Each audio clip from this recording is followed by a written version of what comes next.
pemilu ketika pandemi, nggak boleh apa, harusnya kayak gimana gitu. Soalnya mungkin tadi perihal kampanye ya, jadi platform itu pakai platform yang ya tersedia sekarang kayak Zoom, Jimit dan lain-lain kayak gitu. Nggak diperbolehkan kita ke kampus. Pun kalau misalnya ada nih, itu paling cuma calon-calon dan perangkat pemilu kayak KPU yang bidang acara atau Panwaslu gitu ya, perwakilannya. Jadi kayak talk show gitu ya, jadinya talk show virtual gitu.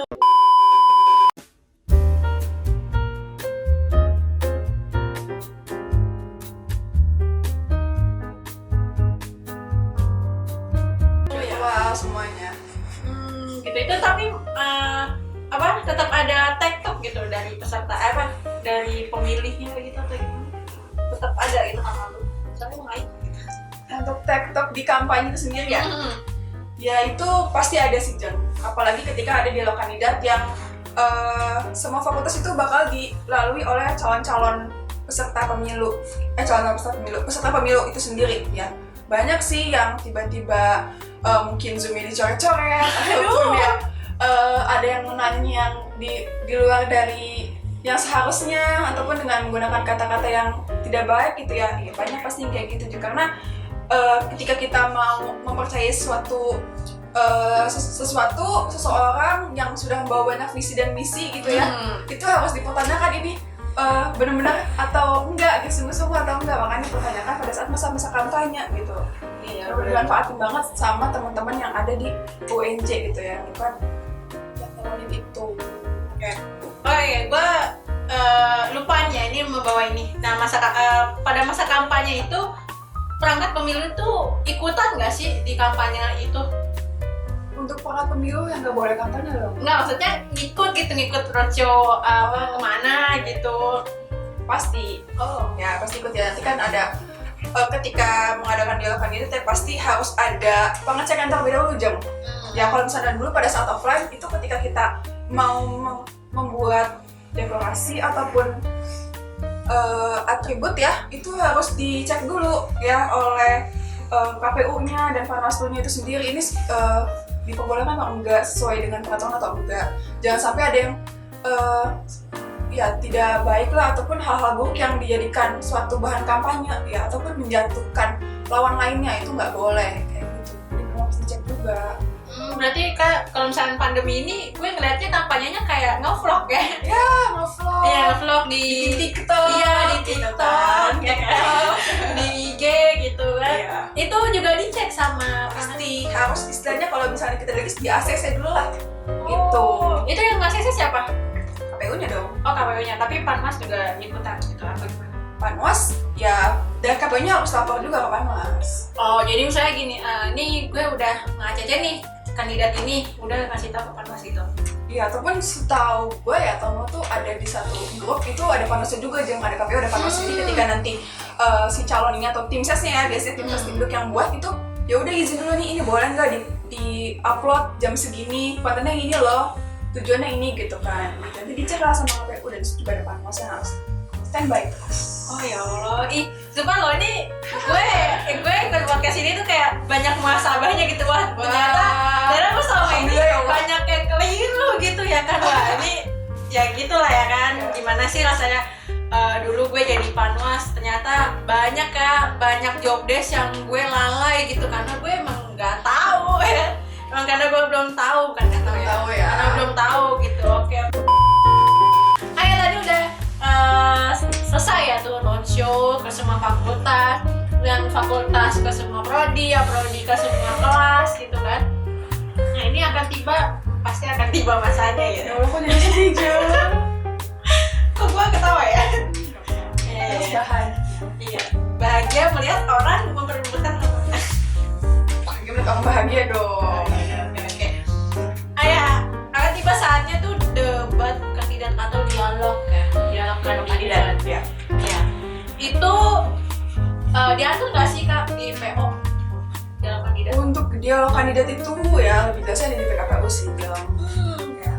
Jadi nanti ketika PKPU nya sudah terbentuk kan banyak tuh, ada 6 ya kalau nggak salah ya. Iya. Ada 6 ya. Habis itu tertuang apa aja yang harus dilakukan pada saat dialog kandidat. Harus ada siapa dan Dan biasanya kalau di kandidat biasanya ada panelisnya ya. Dan ada tema-temanya gitu sih biasanya Jeng. Dan ada yang pertama dan kedua. Jadi kalau di kandidat itu 2 kali. Ya, batasnya tuh 2 kali aja. Itu semua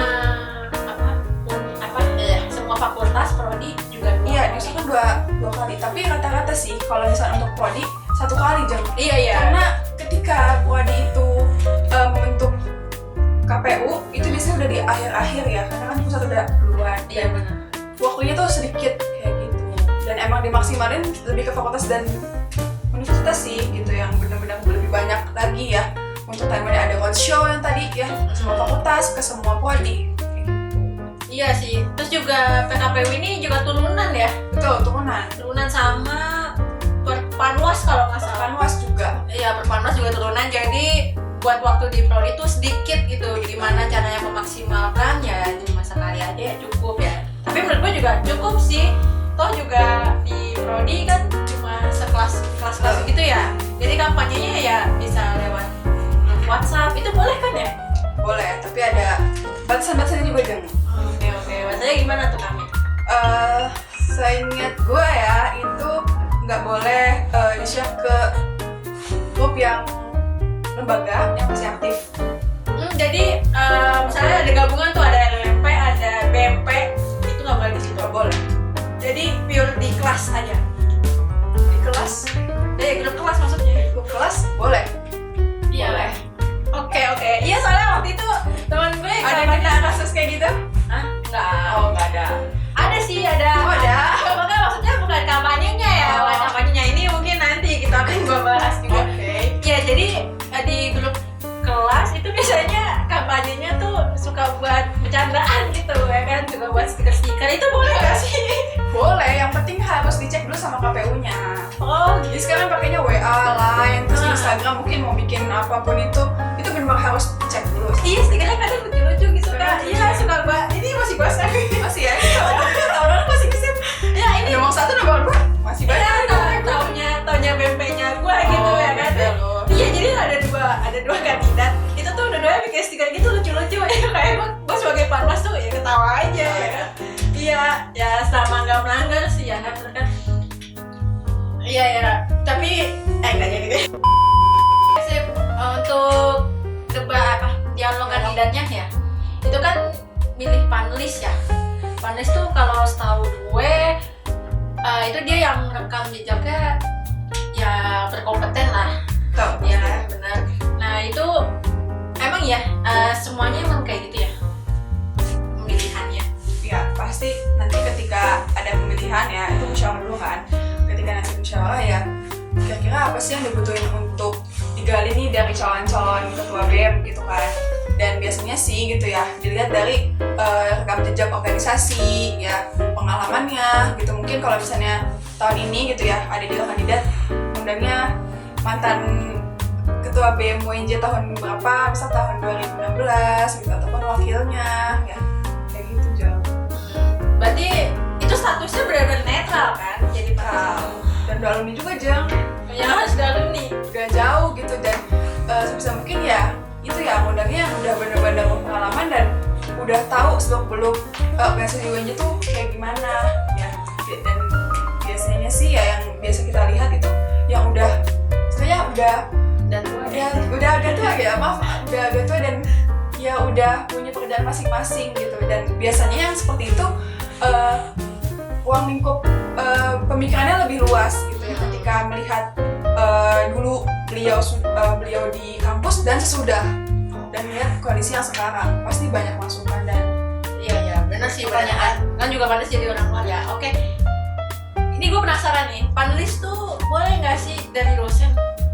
dosen Iya, boleh ya. boleh. Oke, berarti dosen ya. Tahu prodi kan biasanya ngundang dosen. Iya, yang biasanya ngasih masukan banyak tuh emang dosen gitu. Jadi dosen. Pembina yang jadi pembina mungkin dia jadi panelis. Iya, gue sepakat sih kalau sama yang itu. Oke, mungkin di sini akan banyak pelanggaran gitu ya, bakalan terjadi gitu kan pada masa kampanye. Nah, itu biasanya yang lu suka nemuin nggak sih kami pelanggaran yang ada di masa kampanye tuh? Kita sharing aja nih, kita sharing aja. banyak contoh pertama kalau misalnya dulu offline kan biasanya ada masa kampanye tuh dijadwalin ya, misal 3 hari. Ketika jadwal masa kampanye itu misal sampai hari Jumat jam 17.00. Ketika lebih dari jam 17.00 masih terlihat poster-poster, misalnya di Daksin gitu ya, terus mungkin di tiang-tiang yang di WJ gitu. Ketika ada yang ngeliat, itu langsung difoto dan itu udah termasuk pelanggaran gitu, karena udah lewat dari batas kampanyenya. Walaupun sebenarnya ya mungkin lupa gitu ya si tim sesnya atau tim duknya, tapi itu tetap dihitung sebagai pelanggaran. Tapi itu yang nindak siapa? Panwas? KPU. Oh, KPU dulu. Diadukan di KPU. Nah, itu biasanya nih nindaknya berupa langsung teguran atau langsung aja nih surat tuh lokasi. Pasti ada prosesnya, ada teguran, ada surat peringatan dan lain-lain. Oh ya, itu diatur di PKPU kan? KPU pastinya. Oke. Nah ya, gue juga pernah nemuin gitu ya. Ini gue sebagai panwasnya juga bingung gitu cara menindaknya. Ya ini sosmed ya, berkaitan dengan sosmed gitu. Ada yang melanggar tuh ketua KPU sama panelis gitu.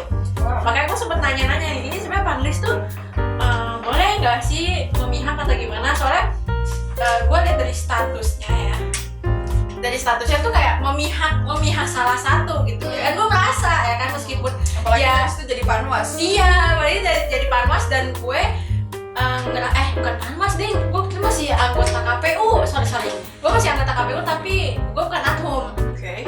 Gue ada ya sepit jawabannya kapan iya jadi tuh banyak gitu yang screenshot tuh dari si panelis gitu, kata-katanya si panelis. Nah makanya gue sempet nanya tuh ke panwas fakultas apa panwas pusat gitu, gue nanya ini sebenarnya panelis tuh statusnya apa sih, maksudnya apakah boleh netral atau boleh boleh memihak. Soalnya tuh walaupun dia no mention ya, tapi tuh jelas dan gue merasa entah itu terserah lu deh mau lu bilang gue suzon atau gimana ya, tapi kan gimana Ada fotonya. Ih, malah ketua KPU-nya tuh nge-screenshot. Ya, nge-screenshot terus dibagikan ulang. Dan koor gue itu nge-screenshot bagikan ulang, nge-screenshot bagian ulang. Jadi kayak, loh gimana nih ya kan, gue sebagai anak bawang juga banget, ini kok panwasnya kemana nih kan. Jadi ya itu sih ternyata pas gue tanya ya di PLMF tuh siapa ya namanya, gue lupa bang tuh. Ya enggak dong, pokoknya di atasnya Bercanda doang. bang Tersinggung. ya pokoknya dia katanya atasnya Kak Bagas gitu ya. Oke. Ya gue nanya, bang ini kalau misalkan kayak gini gimana sih ya, ternyata emang tidak gitu, ternyata Betul, sih panwas tuh dia ternyata di panelis itu emang harus netral saudara-saudara. Panwas. Bukan Bang Muas, siapa ya yang anak TP? Oke, itulah pokoknya Ya sambil dia kameramen saya. laki berambut hitam lah ya. Ya pasti laki-laki dan ganteng. Oke. Ya kalau cantik saya. Aduh, maaf. Ternyata tuh harus ditindak Ya pasti harus. dan gue nggak tahu tuh itu udah ditindak apa belum, atau emang panwasnya nggak nge-save nomornya kan, gue juga nggak tahu ya. Jadi gue bingung mau harus apa, ternyata memang harus ditindak. Dan itu menjadi pembelajaran gue banget sih setelah jadi panwas. Emang gue sering ngecek-ngecekin status WhatsApp orang-orang tuh. Bagus ya. Bukan dong, terus kalau misalkan pelanggarannya kurang lagi kan Maksimal aman. masa kayak keledai sih termasuknya sama ya kan. Ya gitulah pokoknya. Oke, nah terus tadi itu kan pelanggaran peserta ya, pelanggaran panitia KPU sendiri kan pernah nggak sih lo ngalamin gitu dari panitianya? Oke. Pelanggaran. Sebenarnya dari gue pribadi gue gak pernah ngalamin karena alhamdulillah ya sesuai koridornya ya. Karena ketika kita mau melaksanakan sesuatu kita harus cross check ke panwas, terus juga di PO, di PKPU, dan alhamdulillah gue pernah menjadi ketua KPU di Prodi. Jadi pernah ngerasain gitu lika-likunya gimana harus menentukan keputusan gitu ya supaya benar gitu. Jadi pernah sih gue dengar gitu ya, kayak tahun lalu deh. Ini gue suka Pokoknya satu fakultas ya, dimana ada kesalahan untuk prosedur ya, prosedur untuk menerima atau ya istilahnya ini tuh sah apa enggak gitu ya menjadi peserta pemilu. Tapi ternyata di situ pemilu KPU-nya tuh istilahnya belum maksimal ya, dan ada kesalahan, dan ketika itu terjadi dan ketahuan dan ada yang gugat itu kalau seinget gua itu kalau nggak salah Kolor Adung atau ketua KPU-nya yang diberhentikan gitu. Jadi sampai seperti itu. Itu kalau nggak salah kasusnya itu di satu fakultas tahun itu meloloskan kayaknya, kalau nggak salah meloloskan salah satu peserta pemilu, dan sebenarnya belum lengkap berkasnya. Nah itu makanya sebenarnya yang ngawal pemilu itu bukan cuma Panwas, dia bukan cuma DKP, tapi mahasiswa umum yang ada juga boleh untuk melaporkan ketika ada kecurangan yang dilihat atau yang ditemuin kayak gitu. Tapi kok gue waktu itu berkas gue pengalaman kata, ya berkas gue ternyata belum lengkap. Oh gitu. Ternyata maksudnya? Ternyata belum lengkap, kayak cuma tanda tangan doang. Terus ya udah, gue yang nggak dilolosin. Maksudnya pas ketok Palu, gue yang nggak lolos. Tapi itu boleh nggak sih? Maksudnya kan berarti batasnya sampai ketok Palu ya, bukan kayak pas jadi itu kayak nih lu kurang lengkap nih, gue balikin lagi atau nggak usah lu dapet kayak gitu. Kan kayak gitu kan? Iya, maksudnya kan sampai ketok Palu tuh, dimana dia itu nggak diterima. iya. Nggak diterima kan ketok Palu, yaudah lu nggak terima jadi caleg misalnya. Nah itu berkasnya belum lengkap nih. Nah itu pelanggaran kan? Berarti kalau misalkan pas di After dia udah keterima, dari ketahuan. Ya tiba-tiba ketahuan kurang tanda tangan atau gimana, berarti KPU-nya KPU-nya. laporkan. Berarti ini gue udah bener yang nggak dilolosin ya. Iya. Ya udah mantap, makanya bisa lolos. Tapi ya tahan banget ini jadinya. apa. Iya curhat gue. Iya gue kaget soalnya ini apa lagi. Iya ini apa lagi nih. Ada asasnya kan pemilu? Apa aja coba asasnya? Saya bluebird dulu biar masih nggak keren. Masih dong. Oke. Masih dong.